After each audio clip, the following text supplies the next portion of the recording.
студии Вестника Кавказа по-прежнему Гия Саралидзе, и мы по-прежнему говорим о главных событиях в мире футбола. Ну что ж, от Лиги Чемпионов, от этой великолепной игры переходим к российскому чемпионату. И надо сказать, что не все так плохо в этом чемпионате, даже на фоне феерического финала Лиги Чемпионов.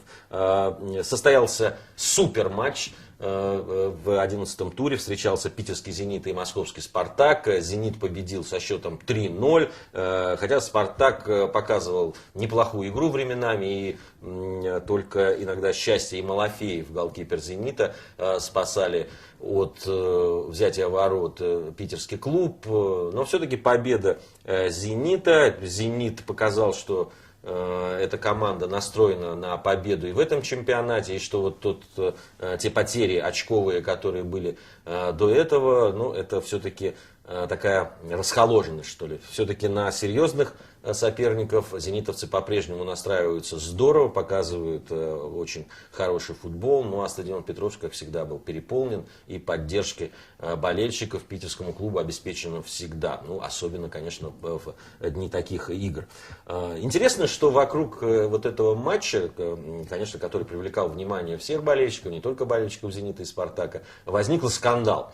Один из игроков «Зенита», который не принимал участие в этой игре, Широков, в своем твиттере перед игрой написал о том, что «Спартак» для «Зенита» не соперник, ну так уничижительно достаточно, а после победы 3-0 в твиттере опубликовал такое провокационное заявление, не заявление даже, а это просто, видимо, шутка такая, не знаю, уж удачная или неудачная. Он поздравил всех хрюшек с заслуженным поражением. Ну, понятно, под хрюшками имеется в виду поклонники московского «Спартака». Сам Широков говорит о том, что это не что иное, как шутка, и это лично его микроблог в Твиттере, и она адресовалась прежде всего его друзьям, которые поддерживают красно-белых. И, мол, его друзья эти шутки понимают. Но эти шутки не понимают болельщики московского «Спартака», которые собираются подать жалобу на вот эти замечания, оскорбляющие якобы «Спартак» и его болельщиков, подать в комитет по этике РФС. Поддержал эту инициативу и главный тренер «Спартака», и президент «Спартака» Валерий Карпин. Не знаю, мое личное мнение по этому поводу такое двоякое. С одной стороны, да, наверное, доля провокации в этих сообщениях в Твиттере Широкого есть. Но, во-первых, это личный микроблог. В конце концов, там действительно каких-то оскорбляющих заявлений я не увидел. Особенно на фоне того, как себя ведут болельщики московского «Спартака», да и не только московского «Спартака», на трибунах.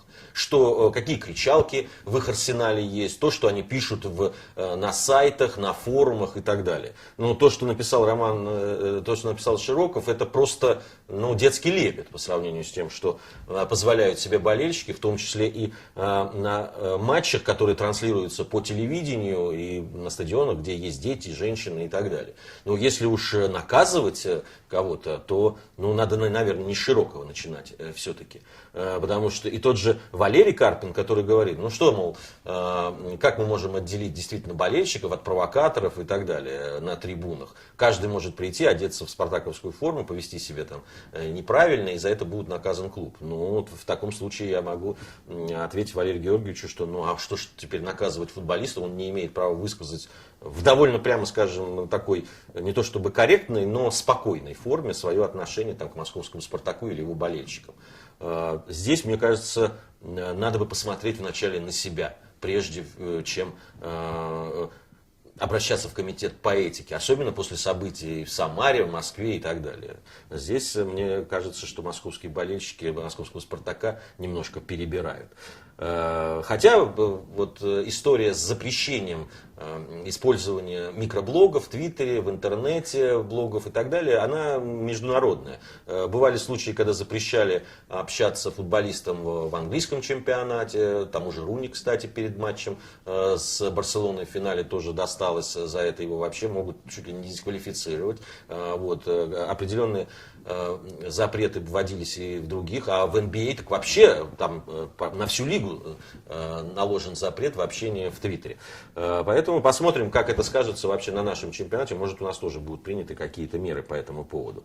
Ну, что касается других игр, которые бы я выделил, ну, наверное, очень неожиданный результат — это победа Анжи в гостях у Локомотива, который набрал ход, 6 игр не проигрывали московские железнодорожники. И такая победа Анжи со счетом 2-1, причем 2-0 выигрывали, и только на последней минуте с пенальти Локомотив забил один мяч.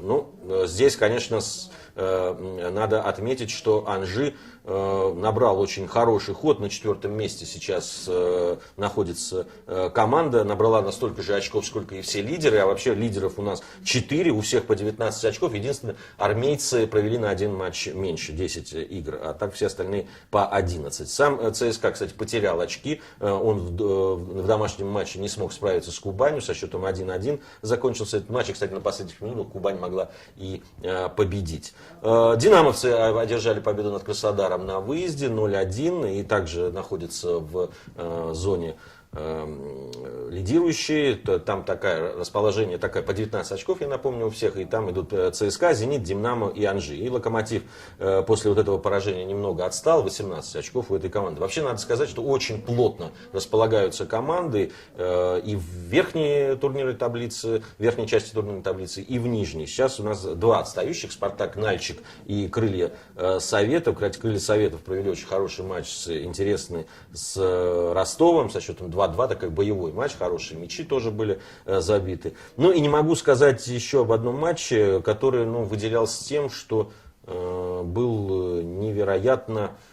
Проходил в ужасных условиях, так скажем, погодных. Это Спартак Нальчик с Тереком играл, там тоже ничья 2-2, но, конечно, просто футболисты играли в болоте. Просто ровным слоем по полю была вода, и, конечно, играть в футбол в таких условиях очень тяжело. И мне кажется, что в такие матчи, все-таки, если стадион так не готов, надо просто переносить. Ничего не поделаешь, потому что это не футбол.